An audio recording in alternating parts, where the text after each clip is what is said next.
बिस्मिल्लाहिर्रहमानिर्रहीम। अस्सलाम वालेकुम नाज़रीन, मैं हूं आपका होस्ट अहमद फवाद। आज तारीख है 23 सितंबर और दिन है मंगल का। 3 खबरें आज की व्लॉग में आपसे शेयर करूंगा जी। पहली खबर तो नवाज शरीफ के हवाले से है। कल से कुछ मुतज़ाद इतलात जो हैं वो आ रही थी और वो इतलात ये थी कि नवाज शरीफ वाकई क्या जिनेवा के किसी अस्पताल में दाखिल हुए हैं और क्या वाकई उनकी जो सेहत है वो काफ़ी ज़्यादा ख़राब है जी। इस पर कुछ तफसीलात आपके साथ में शेयर करूंगा, कुछ चीज़ें आपको कन्फर्म करूंगा कि बिल्कुल वाकई नवाज शरीफ की जो सेहत है वो ख़राब है और वो किसी मामूली चेकअप के लिए अस्पताल में दाखिल नहीं हुए थे। इस पर कुछ तफसीलात आपके साथ में शेयर करूंगा और फिर आपको ये भी बताऊंगा कि अचानक से उन्हें उस अस्पताल से मुंतकिल क्यों होना पड़ा। दूसरी खबर जी इमरान खान साहब से मुतल्लिक आपके साथ शेयर करूंगा। इमरान खान साहब के ट्विटर अकाउंट से इस वक्त बहुत सारे लोगों को मसला है जी। इवन के पाकिस्तान तहरीक-ए-इंसाफ के अंदर जो कंप्रोमाइज लीडरशिप है वो भी इमरान खान साहब से ये बात करिए कि खान साहब आपका जो ट्विटर अकाउंट है वो आप हमें हैंडल करने दें और उस पर जो पार्टी है या जो कमेटी है पीटीआई की वो मुशावरत करने के बाद जो ट्वीट्स है वो किया करेगी। तो इस पर इमरान खान साहब ने क्या कहा है, क्या रिस्पॉन्स दिया है, इस पर भी कुछ तफसीलात आपके साथ शेयर करूंगा और आखिर में आपको ये बताऊंगा जी कि पाकिस्तान तहरीक-ए-इंसाफ की कुछ जो लीडरशिप है केपी साइड से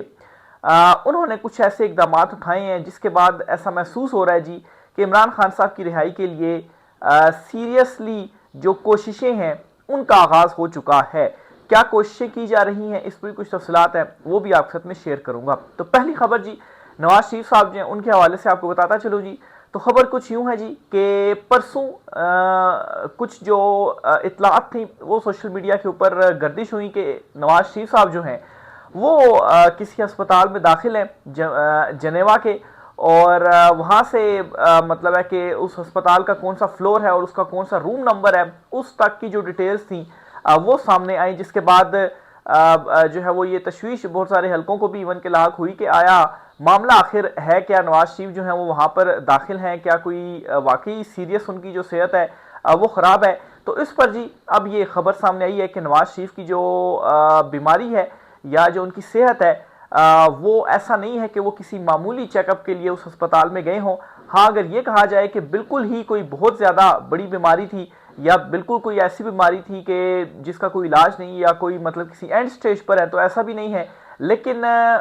बीमारी उनको ज़रूर है। और खैर इस वक्त उनकी जो एज है वो भी आप कहें जी कि अपने 80s के अंदर है वो, तो इस एज में तो वैसे ही जो है वो बहुत सारी जो बीमारियां जी वो इंसान को लग जाती हैं। तो बहरहाल जी सीरियस बीमारी ज़रूर है और वो वाकई अपने चेकअप के लिए वहाँ पर गए हुए थे। बखबर हल्के ये भी बताते हैं कि वहाँ पर उन्हें कुछ जो ड्रिप्स वगैरह थी वो भी लगाई गई, लेकिन फिर उसके बाद अचानक से नवाज शरीफ जो हैं जी उनको वहाँ से मुंतकिल किया गया और उसकी जो मुमकिन रीज़न बताई जा रही है वो यही है जी कि वहाँ पर जब ये खबर फैली कि नवाज शरीफ उस अस्पताल में दाखिल है तो कुछ मतलब है कि ये खदशा पैदा होगा कि कहीं यहाँ पर भी जो ओवरसीज़ पाकिस्तानी है वो ना आ जाए, कोई एहतजाज वगैरह ना कर दें, तो शायद इस वजह से उनको वहाँ से जो मुंतकिल है वो किया गया। बहरहाल जी एक चीज़ कन्फर्म हुई है बीमारी के हवाले से, तो दिल की या शरियानों की इस किस्म का उनको कोई मसला है, बहुत ज़्यादा सीरियस नहीं है लेकिन बहुत ज़्यादा चीज़ें लाइट भी नहीं है। अलबत्ता उनको ये जेन्युइन एक मसला है जिसके लिए अस्पताल जो है वो गए थे और वहाँ पर जो उन्होंने ड्रिप्स वगैरह है, दरअसल बात है जब आपको ड्रिप्स लगें तो मामला नेक्स्ट स्टेज के ऊपर होता है, तभी जाकर आपको ड्रिप्स वगैरह लगाई जाती है मेडिसन के बजाय। तो ये चीज़ है कि बिल्कुल उनको बीमारी है, इस वजह से वो अस्पताल में गए हैं। और दूसरे नंबर पर जी ये भी कहा जा रहा है कि नवाज शरीफ साहब चूँकि जनेवा में मौजूद हैं तो शहबाज शरीफ जो कि अमेरिका के दौरे पर हैं, आर्मी चीफ आसिम मुनीर साहब भी, और ये दौरा मुकम्मल करने के बाद दोनों हजरात जो हैं वो जनेवा भी जाएंगे। हो सकता है नवाज शरीफ साहब को देखें भी और मरीम नवाज भी शायद वहाँ पर जाएँ और वहाँ पर कुछ जो डिस्कशन है अहम इश्यूज़ के ऊपर वो भी होनी है। दूसरी खबर जी इमरान खान साहब के ट्विटर अकाउंट के हवाले से है। इस वक्त पाकिस्तान तहरीक-ए-इंसाफ की बाहर मौजूद जो कंप्रोमाइज लीडरशिप है वो ये चाहती है कि इमरान खान साहब अपना जो सोशल मीडिया का ये अकाउंट है ट्विटर का ये उनके हवाले कर दें या ये पाकिस्तान से ऑपरेट हो, या इसके ऊपर जो कुछ भी ट्वीट किया जाए वो जो पार्टी है वो पहले आपस में मुशावरत करे, अप्रूव करे चीज़ों को और उसके बाद जाकर जो ट्वीट्स हैं वो इमरान खान साहब की होनी चाहिए। और इस हवाले से इमरान खान साहब को जो मैसेज है जी वो भी कन्वे किया गया कि खान साहब आपका जो ट्विटर अकाउंट है वो अगर आप इस तरीके से कर दें तो बहरहाल जी इसके ऊपर इमरान खान साहब ने बिल्कुल जूते की नोक के ऊपर ये जो एक मतलब है कि मुद्दा था वो रखा इमरान खान साहब ने, और बिल्कुल इस चीज़ को जो लिफ्ट है वो इमरान खान साहब ने नहीं करवाई। उल्टा इमरान खान साहब ने यह कहा है कि अली अमीन गंडापुर, बैरिस्टर गोहर वगैरह जो एस्टेब्लिशमेंट से अगर राब्ते में हैं भी, तो वो एस्टेब्लिशमेंट से किसी किस्म के राब्ते में अब ना रहें, तमाम अपने जो राब्ते हैं वो ख़त्म कर दें, और किसी ने भी अगर कोई बात करनी है तो वो मुझसे जेल में आकर करें। तो ये इमरान खान साहब की जानिब से जो है वो कहा गया है। अब ट्विटर अकाउंट जो है, क्यों ट्विटर अकाउंट यहाँ से ऑपरेट करना चाह रहे हैं, क्योंकि इमरान खान साहब जो कुछ ट्वीट्स कर रहे हैं वो बहुत ही ज़्यादा सख्त ट्वीट्स कर रहे हैं। आर्मी चीफ आसिम मुनीर साहब का बाकायदा तौर पर नाम जो है वो लिया जा रहा है, और बहुत सारी बातें इमरान खान साहब जो है अपनी ट्वीट्स के अंदर ऐसी कर रहे हैं जी, जिसके हवाले से मौजूदा जो कंप्रोमाइज लीडरशिप है पीटीआई की, वो ये समझती है कि इस तरह से मामला जो हैं वो मजीद बिगड़ेंगे। लेकिन खान साहब ने उनको ये कहा हुआ है कि जितने आप पीछे होंगे, जितने आप झुकेंगे, उतना ही ज़्यादा ये आपके ऊपर चढ़ेंगे, तो इसलिए आपको खड़ा होना होगा। आप खड़ा होंगे, मजम्मत करेंगे, तो तब ही वो बैकफुट पर जाएंगे। और ये शायद जो ये कंप्रोमाइज लीडरशिप है ये चीज़ें नहीं समझ रही। कुछ बयानात भी आ रहे हैं अली मोहम्मद खान साहब, जब उन्होंने वो इमरान खान साहब के ऊपर अदम एतमाद आई थी, लास्ट में वो खड़े थे पार्लियामेंट में और उन्होंने जो तकरीर की थी, उसके बाद जो है वो काफ़ी उन्हें जो है वो लोगों ने उठाया भी, उन्हें मोहब्बत भी दी, मतलब है कि इमरान खान साहब का सिपाही भी करार दिया। इमरान खान साहब ने भी उनको इज्जत दी, और पीटीआई की जो कमेटी थी उसमें भी उनको शामिल किया। लेकिन फिर उसके बाद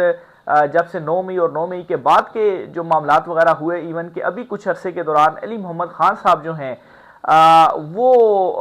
उनसे बहुत सख्त जो मायूसी है वो ख़ास तौर पर उनके जो चाहने वाले थे या उनके जो फॉलोअर्स थे, या इमरान खान साहब की वजह से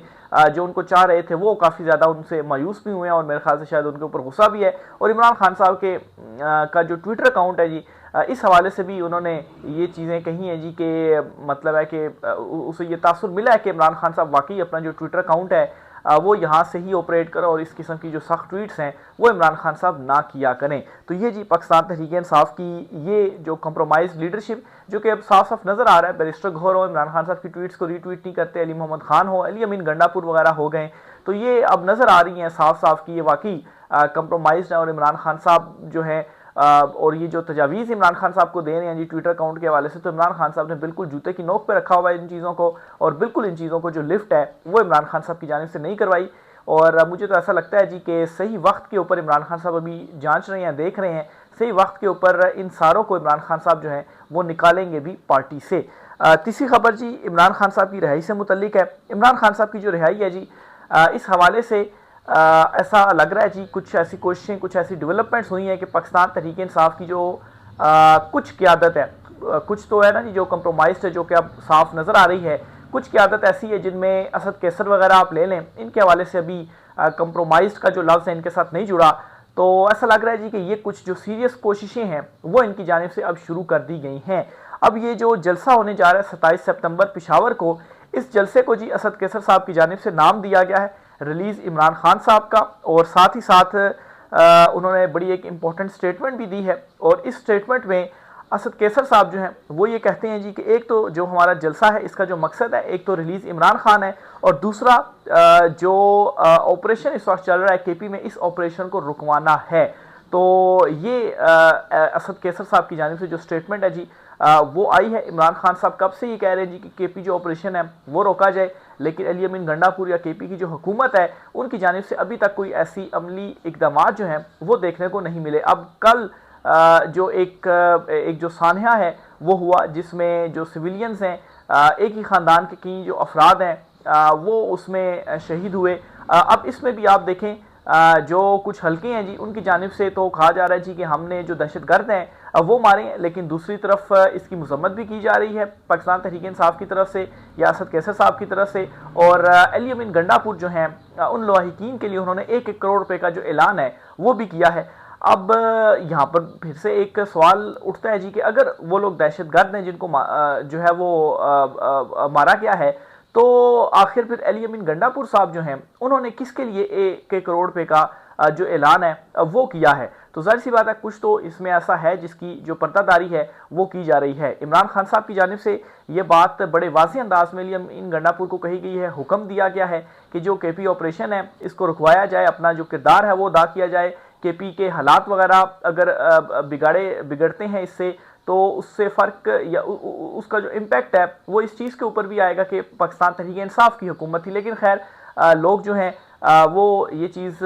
समझते हैं कि इस वक्त पाकिस्तान तहरीक इंसाफ की बेशक हुकूमत है, लेकिन इमरान खान साहब को जो जेल में डाला हुआ है और ऊपर से जिस तरीके से कंट्रोल जो है वो किया गया है, अली अमीन गंडापुर का जो किरदार है, तो जो पब्लिक है उनमें अवेयरनेस है, और ये सारी की सारी जो अवेयरनेस है ये सोशल मीडिया की ही बदौलत है कि उनको मालूम है कि कौन इस वक्त क्या कर रहा है। तो मैं ये समझता हूँ कि अगर कोई इस तरह की प्लानिंग कर रही है, ये समझता है जी कि पाकिस्तान तहरीक इंसाफ की जो केपी हुकूमत है या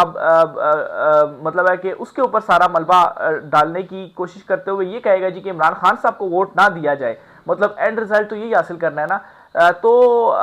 ये चीज़ नहीं हो सकती। हाँ बिल्कुल सवालात ज़रूर उठेंगे केपी हुकूमत के ऊपर, लेकिन मौजूदा हुकूमत केपी में किसकी है? अली अमीन गंडापुर वज़ीर आला हैं, लेकिन वो तो कंप्रोमाइज्ड हैं, और उनके ऊपर कंट्रोल किसका है? ताकतवर हल्कों का है। तो ये बात अवाम बखूबी जानते हैं। तो इमरान खान साहब के वोट बैंक के ऊपर कोई असर पड़ेगा, या आप समझते हैं कि अवाम इमरान खान साहब के पीछे से हटेगी या इमरान खान साहब को इस चीज़ का जिम्मेदार ठहराएगी? तो ये फिर किसी की गलत फहमी ही हो सकती है। दूसरी तरफ जी, इमरान खान साहब ने जो पाकिस्तान और सऊदीया के दरमियान मुआहदा हुआ, दिफाई मुआहदा हुआ, जिसमें कहा गया कि पाकिस्तान और सऊदीया दोनों में से किसी एक के ऊपर भी अटैक किया जाता है तो ये जो अटैक है वो दोनों ममालिक के ऊपर तस्वुर किया जाएगा। तो ये जो मुआहदा हुआ है, इस मुआहदे को इमरान खान साहब की जानिब से वेलकम जो है वो किया गया है, और इमरान खान साहब ने कहा है जी कि इसी किस्म की जो टॉक्स थी वो हमारे टाइम पर भी चल रही थी, लेकिन जाहिर सी बात है उस टाइम कोई मुआहदा नहीं हो सका था, और अब ये जो मुआहदा हुआ है इसे इमरान खान साहब की जानिब से वेलकम करार दिया गया है।